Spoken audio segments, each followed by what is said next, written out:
temas. Hoy estamos continuando con una serie que nos ha parecido bien importante y muy reveladora y tiene que ver con todo lo que involucra el elemento perdón, que pues involucra emociones, involucra muchas cosas. La cápsula pasada estábamos hablando acerca de perdonar a otra persona, que implica todo lo que estaría bueno para que este hecho sucediera. Y hoy queremos colocarnos del otro lado de la situación, y es cuando nosotros queremos o buscamos ser perdonados porque de pronto con intención o sin intención lastimamos a alguien, cometimos una acción que terminó afectando a una persona, haya sido o no haya sido nuestra intención, puede que haya sucedido así, que está de nuestra mano, porque a veces ni siquiera nos damos cuenta que de verdad lastimamos a muchas personas, así como nosotros a veces podemos entrar digamos, en procesos como de rabia o resentimiento con alguien y quizá la otra persona ni siquiera se ha enterado que nos lastimó. Entonces, cuando yo estoy del otro lado de la relación, de la ecuación en que yo fui la persona que supuestamente ofendió a alguien, puede que la otra persona no me lo diga porque hemos aprendido también un poco a callar, porque si yo le digo, es que si le reconozco que me lastimó, que me hizo daño, va a sentir que tiene mucho poder o se va a creer muy importante. Entonces estamos acostumbrados a no expresarlo, pero está de mí cuando soy un ser compasivo y noto algunos comportamientos que van cambiando en la otra persona, que de pronto ya no está tan cercano a mí, que ya no me comenta cosas, que no, de pronto cosas en la relación fueron cambiando, quizá es que algún evento que sucedió terminó ofendiendo a esa persona. Puede que no haya sido mi intención ofenderla, pero terminé lastimándola. Entonces, está de mí y desarrollar un poquito algo que conocemos en el coaching ontológico como la escucha reverencial, y es ver a la persona en todo su conjunto, no solo lo que dice, sino las emociones que le alcanzo a reconocer, qué pasa corporalmente con esta persona, y desde ahí, si llego a identificar que hay cambios de comportamiento, yo soy libre de hacer la pregunta a la otra persona si algo de lo sucedido en nuestra relación, en las acciones que coordinamos habitualmente, resultó ofendiéndole o algo así. Puede que frente a esa pregunta aparezca la respuesta, sí, hiciste algo que me molestó, y pues eso suscita la conversación y todo lo que queremos compartir hoy, o la otra persona puede optar por decir, no, no pasó nada. Puede que se haya pasado algo, porque no sé si les ha pasado, pasa mucho en las relaciones que alguna de las partes le pregunta a la otra, oye, ¿tienes algo? Y la otra dice, no, nada.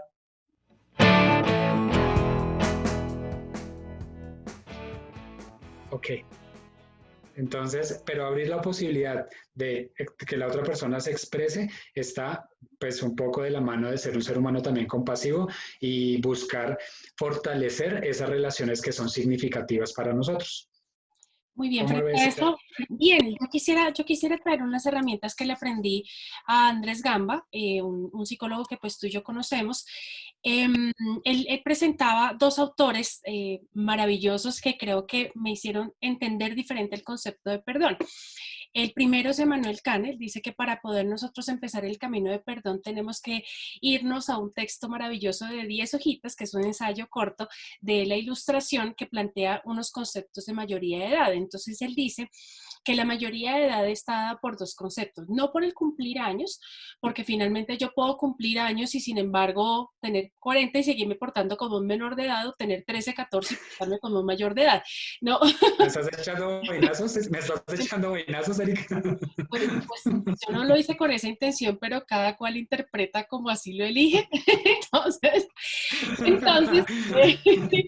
tiene que ver con que él dice que solamente son dos criterios. Uno, el tomar decisiones. Yo sé que estoy hablando con una persona que es mayor de edad cuando toma decisiones. Y dos, porque se responsabiliza de esa decisión.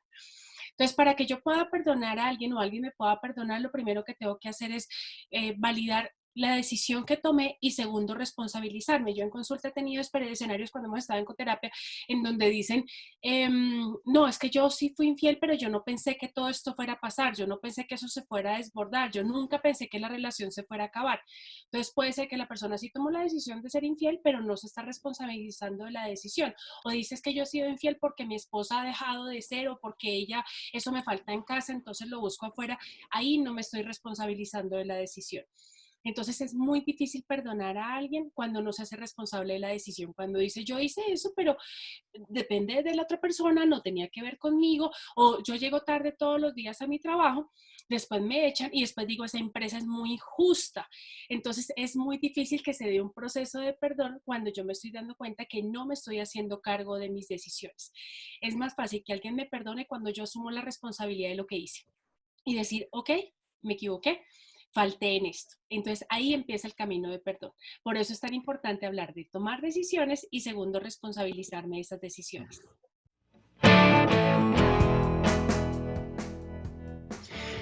¿Sabes qué me parecía mientras lo conversabas? Y es que muchas veces se suscitan inconvenientes en una relación porque encontramos faltas de alguna de las partes. Sin embargo, muchas de esas faltas no obedecen a acuerdos que nosotros hayamos hecho. Es cuando, como decíamos la vez pasada, trabajamos sobre expectativas. Entonces, hay que tener en cuenta cuando yo voy a exigir algo a la otra persona sobre el perdón, si necesito que esta persona me repare de alguna manera, pero obviamente cuando de fondo o en principio existió un acuerdo, porque Yo ir a creo hacer que reclamos ahí, sobre algo que no acordamos. yo Y creo hay que ahí una sería cápsula sobre el importante. tema. Sí, sería invitarlos a que fueran a la cápsula que hablamos un poco acerca de los actos del habla, donde hablamos de pedido, oferta, y también que fueran a la cápsula de expectativas, porque yo creo que esas dos nos amplían un poco el concepto que estás contándonos en este momento. Y el segundo concepto es un concepto dado por Karl Marx, en donde él dice que nosotros tenemos tres opciones para el tema del perdón. Número uno, que antes de cualquier cosa es pedir perdón.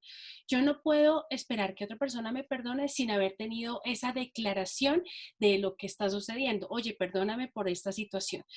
Él mismo lo propone y después se burla de ello porque dice, eso no sirve para nada. Es decir, que usted le diga a alguien, perdóneme, no resuelve la situación, pero es importante. Y lo hemos visto en consulta, con frecuencia dicen como, es que lo que me da más rabia me da es que ni siquiera reconoce, es que ni siquiera dice, oye, qué pena. Entonces es el primer camino para poder perdonar, hacer explícita la declaración de discúlpame y por qué creo que finalmente ocurrió la situación. Porque puede que yo esté pidiendo disculpas por algo que ni siquiera sé qué es. Muchos niños lo hacen con sus padres. Mami, perdóname, no estés brava. Y la mamá, ¿y por qué cree que tengo que pedir perdón? Pues no sé, pero es que estás brava y siempre es porque yo hice algo. Entonces ahí no tiene mucho sentido, sino tiene que tener claridad de cuál es la situación que se está dando. El segundo concepto que este autor nos presenta es la reparación del daño.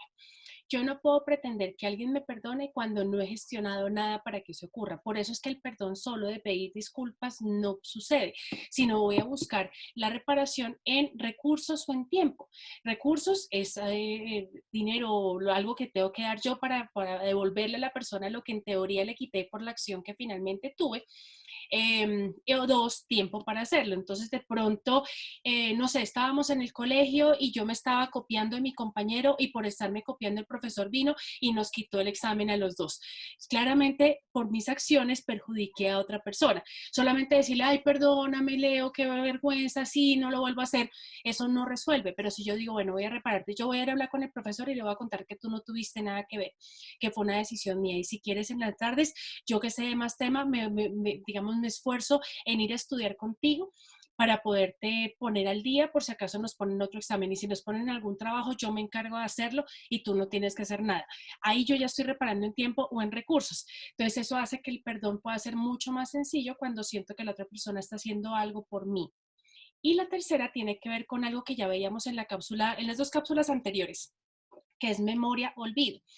Memoria, digamos, memoria es cuando la persona elige, a pesar de que yo haya hecho muchas cosas, elige no perdonarme. O decide decir, listo, podemos continuar y ya se sanó la relación. El hecho que yo haya hecho 20.800 cosas para que el otro me perdone no obliga al otro a que tenga que hacerlo. Lo que garantiza esta situación es que yo sí puedo perdonarme. Es decir, de pronto cometí una falta grave, le pedí perdón a la persona, asumí la responsabilidad, tomé las decisiones que había que tomar, hice lo posible en reparar en tiempo y en dinero y la otra persona elige no perdonar. Ahí yo me detengo y digo, perfecto, hice todo lo que estaba en mis manos, ya puedo darle la bendición, permitir que la persona continúe su camino y yo también lo voy a hacer. Porque este proceso de reparación también me permite decir, ya no siento culpa porque hice todo lo que estaba en mis manos. Si ya no lo quiso hacer, está en su derecho. Pero yo no voy a seguir cargando la culpa eternamente porque eso no me permite crecer.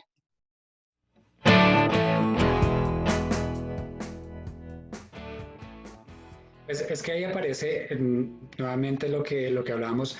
Luego de que declaras el perdón, ofreces reparar el daño que hayas podido causar.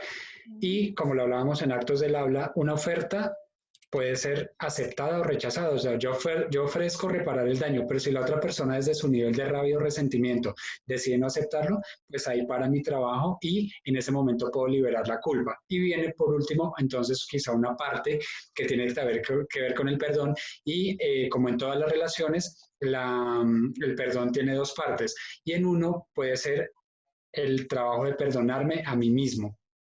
Una vez pasa esa etapa, entramos al trabajo de, bueno, yo hice lo que tenía que reparar, sé que cometí un error, sé que causé daño, ofrecí reparar, si se me aceptó no, no pasa nada, pero lo que sí o sí tiene que pasar después de ese proceso es entrar en un proceso de perdonarme a mí mismo, aprender, reconocer que quizá no tuve en cuenta algunos elementos y terminé lastimando a alguien y quizá dañando una relación que para mí era importante. Y si eso sucedió, también debo perdonarme a mí mismo, lo hice desde donde creí que era mejor y aprendo a partir de ahora y no vuelvo a entrar en estos comportamientos, pero no puedo seguirme culpando ni a mí mismo ni a los demás, porque la culpa nunca soluciona nada. La culpa normalmente va a terminar trayendo un castigo. Es como cuando hacen todos los procesos de justicia, que cuando a ti te hallan culpable, ¿qué pasa? Pues te aplican tu castigo y eso hacemos con nosotros mismos. Cuando yo vivo en la culpa de lo que hice y no logro soltar, pues lo que hago es vivir aplicándome castigos y por eso es que no me va bien en el trabajo y por eso quizá económicamente no me funcionan las cosas